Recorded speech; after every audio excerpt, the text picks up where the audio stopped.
네, 오늘 로마서 8장 17절에서 28절까지의 말씀으로 잠시 은혜를 나누고자 합니다. 17절 말씀이 이렇습니다. 자녀이면 또한 상속자, 이제 양자로 부르심을 입었다. 우리가 아빠 아버지라고 부르시느니라, 부를 수 있느니라 라는 말씀이 그 전에 나오면서 그러한 자녀면 상속을 받게 된다. 상속자다. 곧 하나님의 상속자요.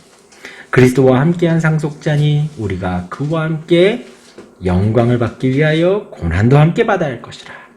하나님께서 우리에게 주셨는데, 은혜를 주셨는데 무슨 은혜를 주셨느냐? 양자되는 은혜를 주셨습니다. 근데 양자되었다. 하나님의 자녀가 되었다.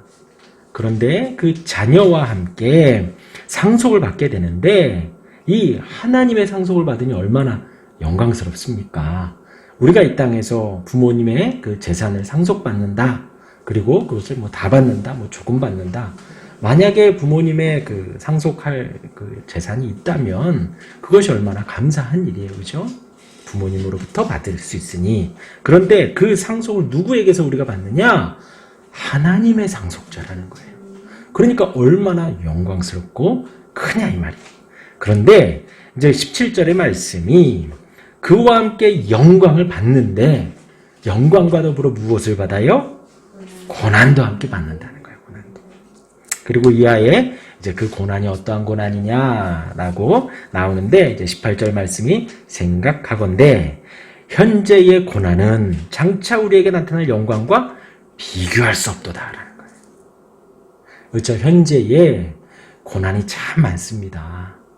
고난이 참 많아요. 말할 수 없지만 고난이 많아요. 그리고 이제 저도 뭐 이렇게 목회를 해보다 보니까 부목사로 있고 교육자로 있으면서 여러분들의 사정을 듣고 여러분들의 이야기를 듣는데 고난이 참으로 많습니다. 예, 뭐 제가 말씀을 드렸는지 모르지만 제가 허리가 아파가지고 10일을 예전에 그 입원을 한 적이 있습니다. 그래서 5일 만에 일어났어요. 누워있다가 허리가 이제 디스크 막 그래가지고. 그러니까 이제 교회에 그때 한 500명 정도 모이는 교회 부목사였는데, 그러니까 권사님들이 오셔서 이제 문병 오신다고 오시는 거예요. 근데 권사님들, 젊은 집사님들 다 오시는데 하나같이 허리가 아프신 분들이. 정말로 제가 거짓말하는 게 아니라 오셔가지고 이제 저는 누워있는데 오셔가지고 이제 목사님 하면서 본인 이야기를 하시는데 허리 안 아프신 분이 한 명도 없는 거예요. 한 명도. 정말로. 어떤 분은 허리뼈가 다쳐가지고 이렇게 부러졌대요. 근데 기도로 이겨서 지금도 그렇게 부러져 있대요. 근데 지금 정상생활을 한다고 간증을 하시는데 제가 더 이상 누워있을 수가 없더라고요. 저보다 더 아프시고 더 안 좋으신 분들이 많아서. 단적인 말씀을 예를 들었는데, 저희가 뭐 당한 고난, 그러니까 개인적으로 제가 당한 고난, 제 아내가 당한 고난, 그것보다도 성도님들이 훨씬 더 많은 고난을 당하시더라고요. 훨씬 더 많은 힘든 일들을 당하시더라고요. 그런데 오늘 바울은 뭐 더 많은 고난을 받았죠. 만약에 바울이 예수님을 믿지 않았다면 승승장구했을 거예요. 바리새인 중에 바리새인이고 로마인이고 어마어마한 그런 사람인데, 예수님을 믿는다는 이유만으로 쫓겨다니면서 고난받고 뭐 매를 맞고 감옥에 갇히고 어마어마한 고난을 받았죠. 그런데 생각하건대 현재의 고난은 장차 우리에게 나타날 영광과 비교할 수 없도다. 얼마 전에 우리 이재용 삼성 부회장이 구속됐다고 합니다. 그래서 이제 언론이 막 나오는데 구속됐다, 어쨌다 저쨌다 뭐 그러는데, 사실 저는 뭐 그 사람이 그닥 걱정되진 않아요. 뭐 정치적 이견을 떠나서, 왜냐하면 뭐 20년 사는 것도 아니고 2년 얼마나 그러더라고요. 근데 그 사람이 그렇게 살고 나와도 뭐 똑같이 살 거 아니에요. 그 사람이 받는 그 2년의 고난이 나와서 부회장으로 사는, 앞으로 평생 사는 그것과 비할 수 없죠. 그러니까 뭐 다른 사람들은 뭐 이렇게 구속돼서 법원 들어갈 때 막 다 이러고 가지만 그 이재용 부회장 서서 가잖아요. 하나님이 우리에게 주시는 그 영광과 지금의 이 고난, 정말 죽을 것 같지만 사도 바울이 우리 신앙의 선배가 하는 말이 앞으로 받을 그 영광에 비하면 지금의 고난은 아무것도 아니라는 거예요. 그래서 하는 말이 영광과 비교할 수 없도다. 근데 그 왜 비교할 수 없냐면 17절에도 말했듯이 하나님의 상속을 우리가 받기 때문에 비교할 수 없다는 것이죠. 그러면서 이제 19절부터 갑자기 이제 피조물에 대한 이야기를 하는 거예요. 피조물이 고대하는 바, 막 이렇게 바라는 바, 소망하는 바가 무엇이냐면 피조물들, 그러니까 하나님이 만든 이 세상의 모든 것을 말하는 겁니다. 동식물들 모든 걸 말하는 거예요. 그 피조물들이 바라는 것이 무엇이냐? 하나님의 아들들이 나타나는 것이라는 거예요. 여기에서 하나님의 아들들이 나온다는 것은 이제 이하의 문맥에 보면 우리가 하나님의 자녀로 살아가기를 원한다는 거예요. 하나님의 아들들이 나온다? 뭐 하나님의 아들이 갑자기 와서 태어나는 게 아니라 하나님의 백성들이 하나님의 백성답게 살아가는 것, 하나님의 자녀로 살아가는 것, 그리고 그전에도 말했지만 성화되어 살아가는 그것을 이 세상 모든 피조물들도 고대한다는 겁니다. 기다림의 강도가 매우 크다는 거예요. 그렇게 기다리는 피조물들이 있고, 그러면서 20절 말씀이 피조물이 허무한데 굴복하는 것은, 허무한데, 이 허무하다라는 건 이제 쓸데없고 목적 없는 것, 이 세상에 그러한 것들에 이제 피조물이 굴복하는 것은 자기 뜻이 아니요. 그러니까 이제 여기에서 이제 그 굴복한다라는 것이 예속되고 복종된다라는 뜻인데, 그게 무엇이냐? 이제 태풍과 지진과 뭐 기근과 뭐 홍수와 뭐 어떤 동식물들이 갑자기 떼죽음을 당한다든가, 아니면 혹은 부패되어 썩는다던가. 뭐 지금 여기도 이렇게 보면은 식물들이 똑같은 난인데 이 두 개는 또 이렇게 돼요. 그렇죠? 이런 어떤 굴복 당한다는 거예요. 어떤 자연 환경에 계속해서 하나님이 처음에 만드셨을 그때에는 계속해서 살고 아름답게 피어가고 뭐 열매를 맺어가고 하나님의 그 뜻에 맞게 이렇게 자라가야 하는데, 그렇지 않은 것들이 많이 있다는 거죠. 갑자기 이렇게 죽기도 하고, 혹은 자연재해 속에서 묻히기도 하고, 그리고 부패되기도 하고, 그런 어떤 하나님에 의해서 굴복당하고 복종당하고 예속되는 일들이 있다라는 거죠. 그런데 이제 굴복하게 하시는 이로 말미암는다. 그러니까 이건 누구냐? 하나님이 그렇게 하신다는 겁니다. 그러니까 이제 그 굴복하게 하시는 이가 이제 정확하게 원어로 하나님이라고 이렇게 탁 꼬집지 않는다는 거예요. 그래서 이제 여러 신학자들이 그가 누구냐, 뭐 막 갑론을박이 많은데, 우선은 최초의 이제 사람인 아담과 하와가 있는데, 이 아담과 하와의 역할이 뭐냐? 지금 이들로 하여금 굴복하게 하는 일을 시작한 사람이 아담과 하와라는 거예요. 아담과 하와의 범죄로 말미암아 이 땅이 저주를 받고 이 땅이 이렇게 살아갈 수밖에 없었다는 거예요. 그런데 이제 그로 말미암아 이렇게 되었다라고 하기는 이 시제가 현재 시제라는 거예요. 지금 그렇게 한다는 거죠. 그러니까 이 굴복하게 하시는 이는 바로 하나님이시다라고 이렇게 결과를 냅니다. 그런데 21절에 그 바라는 것은 피조물도 썩어짐의 종노릇한 데서 해방되어 하나님의 자녀들의 영광의 자유에 이르는 것이니라. 그 바라는 것은, 그 피조물들이 바라는 것은 피조물도 이제 썩어짐의 종노릇한 데서 해방된다는 것. 나중에 주님 다시 오실 그때에 이 피조물들도 지금 이 굴복당하고 예속당하는 그 모든 것에서 해방되기를 원한다는 거예요. 그러면서 하나님의 자녀들의 영광의 자유에, 이제 우리들도 이 땅에서 고난 속에서 영광을 바라며 살아가지만, 우리가 종국에 바라는 것은 성화되어지는 삶 넘어서 우리의 썩을 몸이 영화로운 몸으로 변화되는 것이거든요. 그 영광의 자유에 이르는 그것까지도 이 피조물들이 바란다는 거예요. 그러면서 이제 22절에 피조물이 다 이제까지 함께 탄식하며 함께 고통을 겪고 있는 것을 우리가 아느니라. 우리가 하나님의 영광을 바라며 나아가는데 피조물들도 같이 고통 중에 고난 속에 있다. 까지 하면서 22절이 이제 그 피조물들에 대한 이야기들을 마무리를 합니다. 우리가 하나님의 사람이 되는데 우리가 하나님 앞에 성화되어서 살아가고 하나님의 자녀들로 날마다 거듭나고 날마다 살아가는 데 있어서 피조물들도 같이 고난 가운데 힘들어하고 그리고 그것을 소망하며 나아가고 있다는 거예요. 그러면서 이제 23절에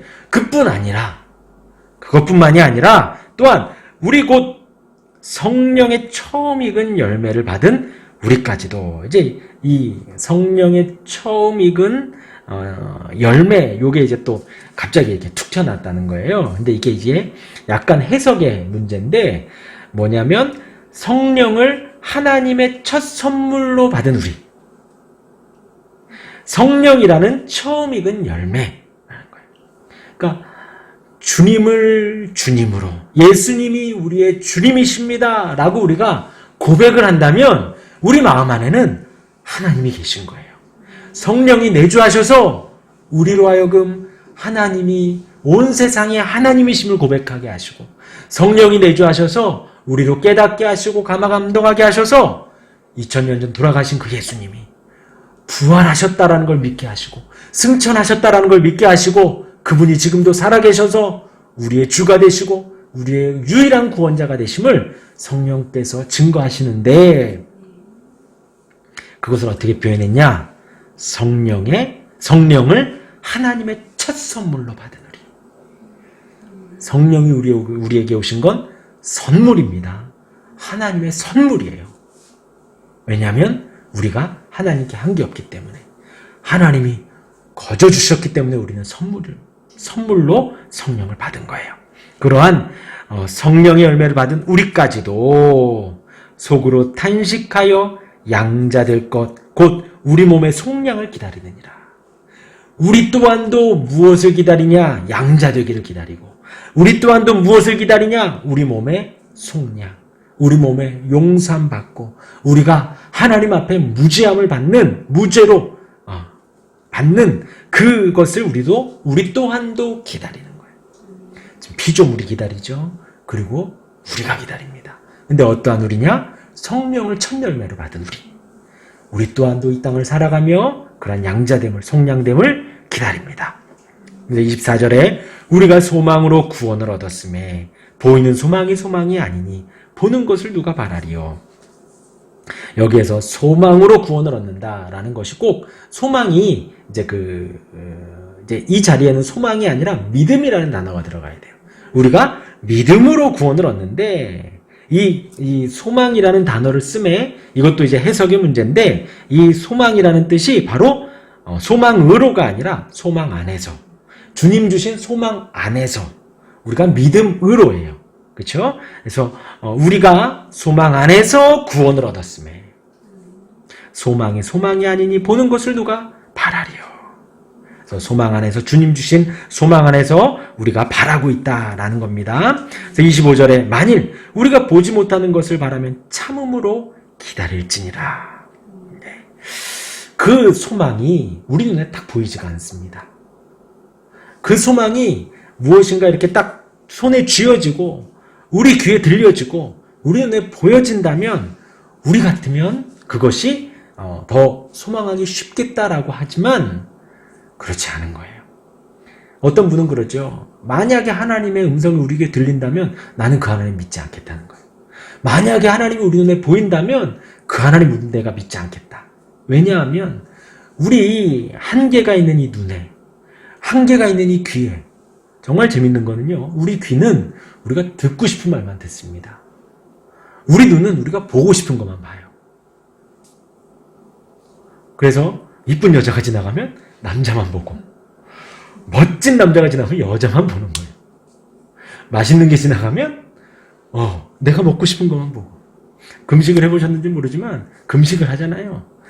3일 하루만 지나도 이틀만 돼도 정말 내 눈에 이게 통닭이 지나가고 라면이 지나가고 뭐 막 이렇게 먹을 게 막 이렇게 지나가고 누가 이렇게 하삭 이렇게 싸는 뭐 이렇게 하는 그런 소리만 들려요. 이렇게 한계가 있는 내 귀와 내 눈에 만약에 하나님의 음성이 들리고 하나님이 보인다면 그 하나님은 전능하신 하나님이 아니라는 거죠. 우리가 소망하고 바라는 그 하나님은 우리 눈에 보이지가 않습니다. 그 보지 못하는 것을 바라며 참고 기다리는 거예요. 그러니 하나님이 더 놀랍고 놀라우신 분이라는 거죠. 그러면서 우리도 그렇게 소망을 하는데 이제 26절부터 또 누구도 소망하냐? 이와 같이 성령도 우리의 연약함을 도우신다는 거예요. 이게 참 은혜롭고 좋습니다. 그냥 우리 혼자 있는 게 아니에요. 지금 피조물도 고대한다 그랬어요. 그런데 우리도 소망을 하지만 그러한 우리를 성령 하나님께서도 우리의 그 연약함을 도와주신다는 거예요. 우리는 마땅히 기도할 바를 알지 못하나. 지금 이 말을 쓴 게 누구예요? 바울입니다. 바울. 영적 거성이에요. 영적으로 정말 결혼도 하지 않고 하나님의 지금 신약의 대부분을 쓴 게 바울이거든요. 그러니까 우리가 뭐 영적인 어떤 그것을 수치로 만약에 한다 그러면 뭐 우리 같으면 1, 뭐 0.5 막 그러겠지만 사도 바울 같으면 뭐 100, 200 정도로 정말 하나님에 대해서도 많이 알고 성경에 대해서도 많이 알고 기도도 정말 많이 하는 정말 거룩하게 살아가는 사람인데 이 바울이 뭐라고 고백하냐? 우리는 마땅히 기도할 바를 알지 못한다는 거예요. 기도할 바를 알지 못하나 오직 성령이 말할 수 없는 탄식으로 우리를 위하여 친히 간구하시니라. 그래서 우리가 모든 기도를 하기 전에 성령께 성령 하나님의 도우심을 구해야 합니다. 그리고 기도함에 있어서 우리의 모습을 내려놓아야 돼요. 주님, 나는 기도할 바를 알지 못합니다. 내가 무엇을 간구해야 될지, 무엇을 기도해야 될지 성령 하나님 도와주십시오 하는 기도가 가장 먼저 선행이 되어야겠습니다. 바울조차도 지금 그렇게 기도한다는 거예요. 말할 수 없는 탄식을 우리를 위하여 친히 간구하시니 기도할 바를 알지 못하는 나도 성령님을 의지한다. 27절에 마음을 살피시는 이가 성령의 생각을 아시나니 이는 성령이 하나님의 뜻대로 성도를 위하여 간구하심이라. 이 27절 말씀이 참 우리 마음에 깊이 새겨져야 합니다. 우리의 마음을 살피시고 아셔요. 그래서 성령 예수님이 오셔서 마음으로만 음욕을 품어도 가늠한 거다. 남을 형제를 향해서 나가라, 그러니까 바보다, 너 미쳤다 라고 말하는 것도 이미 살인한 죄다. 이미 폭력을 썼다는 거예요. 우리 마음 안에 그런 마음이 들고 그러한 생각이 드는 것 자체가 이미 하나님의 율법을, 하나님의 말씀을 어겼다라는 겁니다.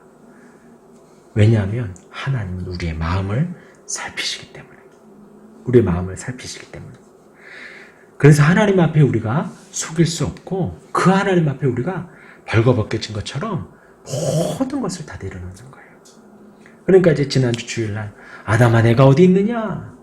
그러면 정말 하나님이 너 어딘지 몰라서 꼭꼭 숨어라 머리카락 보일라 아담아 너 어디 있니? 그게 아니잖아요.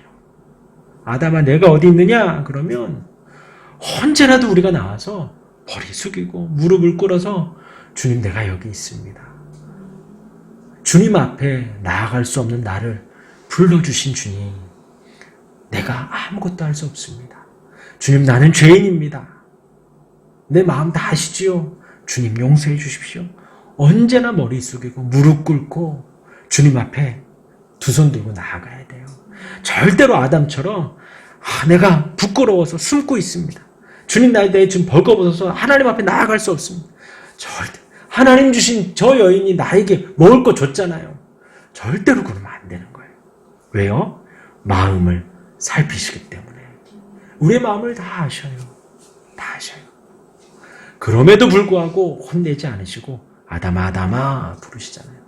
그럼에도 불구하고 성령의 말할 수 없는 탄식으로 우리를 위하여 간구해 주시잖아요. 그래서 인격적인 하나님이시라는 거예요.